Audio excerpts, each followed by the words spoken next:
This is the Surface Laptop 5 and Microsoft did it again. Yeah, they got me to buy a 1-year-old Microsoft Surface Laptop 5 because it looked pretty and it went on sale. And it's not the first time. Last month I bought the Surface Laptop Go 3 because it was, well, basically this computer in a smaller, newer package. And I've bought Surface devices in the past basically just because they look so good. They look so much like Mac computers that I'm like, hey, that's probably a good Windows computer. And now the buyer's remorse is already settling in, but since I have it, let's go ahead and unbox it, take a look at it, and go from there. That's right, this is the Microsoft Surface Laptop 5. And last month I picked up the Surface Laptop Go 3 because I need Windows machines for different things around my house and for my office and for what I do on a regular basis, as well as Macs that I usually am showing on this channel. The regular price of the Surface Laptop Go 3 is $799, and because of holiday sales and whatnot, you can now get the Microsoft Surface Laptop 5 for that same $799 starting price. And actually, both of those computers come with the same 12-core Intel i5 processor. That is the i5-1235U. But I believe it is spec'd up a little bit higher, clocked a little bit higher on the Surface Laptop 5 compared to what you get with the Surface Laptop Go 3. So I didn't really need to pick up this guy since I had the Laptop Go 3, but since it was the same price, I may as well return the Laptop Go 3 and get this one because this one has Thunderbolt. And while I was at it, I went ahead and upgraded to 16 gigabytes of memory and 512 gigabytes of SSD. So it came out more expensive, of course, to $1,099 versus the regular price of $1,499. And that seemed like a pretty good deal to me, so let's take a look at it. Now, it is unfortunate that this laptop is a little over a year old at this point, because I'm definitely going to compare it to the M3 MacBook Pro, which I think this competes well against. I compared the Surface Laptop Go 3 to the M1 MacBook Air, and the M1 MacBook Air just slaughtered it. So I'm curious to see how bad the M3 MacBook Pro, the base model M3 MacBook Pro, destroys this Surface Laptop 5. But specs and benchmarks are not everything. I mean, if you need a Windows OS laptop, the performance of an M3 or Apple Silicon just does not matter. So of course we have the laptop. We'll take a look at that in a second. We got, let's see, little booklet. No Apple stickers though. That's kind of disappointing. And in here we should have the Microsoft power adapter that connects via the Surface laptop, Surface Connect, whatever it is, on the side of the computer that acts as power as well as a dock connector. But I'm just gonna go ahead and put this back in the box because I'm not even going to use it. Because this computer has Thunderbolt and USB-C, I prefer to use a USB-C charger. So let's go ahead and check out this Platinum Microsoft Laptop 5. This is the, again, Platinum version, so it's silver, and it is the Alcantara version. So it has that famous Alcantara material on the front here versus aluminum or whatever metal material that laptops are made out of these days, or plastic. And Alcantara is just kind of this soft, smooth, almost like suede-like material that I guess is used in cars, or some cars and some bags, and I guess the SpaceX capsule. But it is a different material, and over time it can wear a little bit, almost like a patina on leather, so something to be aware of. Wow, okay, so it's been a long time since I've used a Microsoft Surface with Alcantara, or however you want to say it, and man, it does feel nice. It's nice to feel something different than cold aluminum or hot aluminum. Microsoft's got a nice big trackpad like Apple, except it is diving board, so you can't click necessarily anywhere you want. Up here we have a power button, and we do not have a fingerprint reader up here like we do on the Surface Laptop Go 3.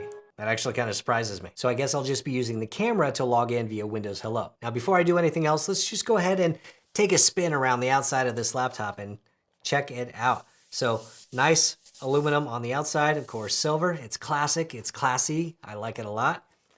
On the bottom, same thing. Pretty plain. And on the left-hand side, we do have a single USB-A port right here and a single USB 4/Thunderbolt 4 port and an audio out jack. And on the right-hand side, we have that single Microsoft Surface Connect port. Again, that could be used for charging or for a dock connector. On the bottom here, these vents on the bottom actually look really cool. They're like perfectly cut out.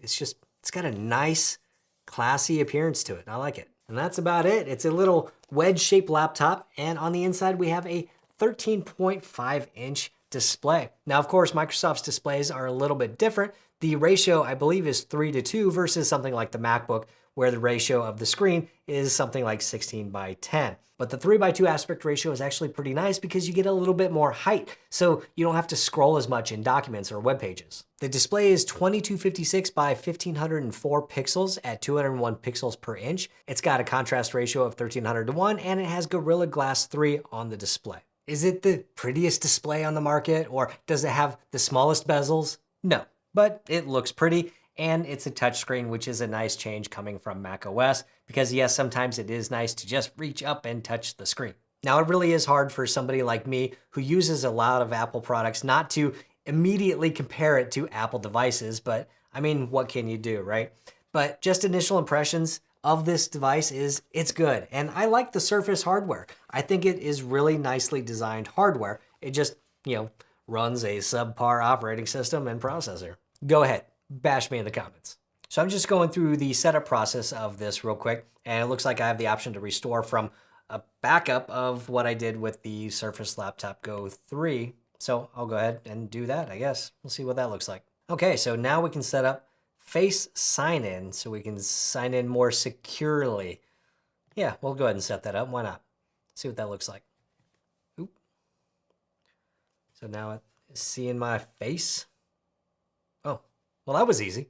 That was cool. That was easier than I thought. That was easier than Face ID. And do I want to use Microsoft's 365? I actually already have it. I am a subscriber, so I should have the apps automatically on here. And now we are finally up and running, and I want to do a quick benchmark to check out the performance compared to the Surface Laptop Go 3, which has the same processor, but I believe that this one is going to be quite a bit faster.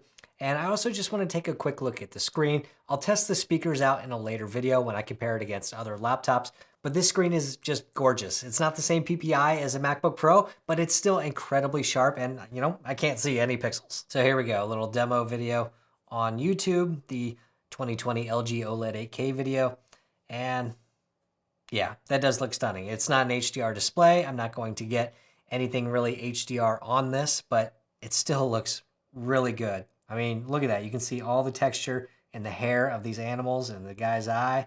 Like, yeah, this looks pretty darn awesome. Also, unlike the Surface Laptop Go 3, this does have a backlit keyboard. Hey, Google, turn off the lights. And yes, we have backlit keys, and I don't care who you are or what type of environment you work in. Backlit keys help even when the lighting is still pretty good, but you just need a little bit of backlight from the keys. It does make a big difference. And to make sure I'm getting the best performance on Geekbench, I'm going to plug this in, and I'm going to set the power mode to best performance. Close that. And now I can run that CPU benchmark with Geekbench 6 and see what the results look like. And we're about 3 minutes in, and it is still running. And Geekbench 6 does a lot of things in the background to try and simulate what a user does with a computer, like editing photos and whatnot. So it should be a pretty good idea of what the performance of this machine would look like. And there we go. So interestingly enough, the single core performance is basically about the same as it was on the Surface Laptop Go 3. We're getting 2186 here. The Surface Laptop Go 3 got 2165. And just for reference, the regular base model M3 got 3075. Moving over to multi-core, it actually did quite a bit better. We got about a 50% increase in performance on the multi-core here compared to the Laptop Go 3. Got 9167 compared to 6664. So pretty good jump going with this model over the Laptop Go 3. And just for reference, the M3 got 11,889. And with graphics, when it came to OpenCL, I got a score of 11,784, which actually is just slightly lower than the Laptop Go 3, which got 11,812. And the regular M3 MacBook got, well, I don't know, I didn't test OpenCL, but I will. And that is my first look at this, I guess, one-year-old Microsoft Surface Laptop 5. I'm already feeling a little bit buyer's remorse because I basically bought this on looks alone, which was probably not a great idea. The benchmarks are a little disappointing already, but I will definitely compare it against a couple of Macs just to see how it goes. But I'm curious what you guys think. Did I make a bad decision buying this laptop? Is there a different one I should have got for the same price or even less? Let me know in the comments down below. But if you want to see my comparison comparing the Microsoft Surface Go 3, Surface Laptop Go 3, to the MacBook Air M1, check out this video right over here. It's pretty good. Hit the thumbs up button if you liked it, hit subscribe if you want, and I'll see you next time.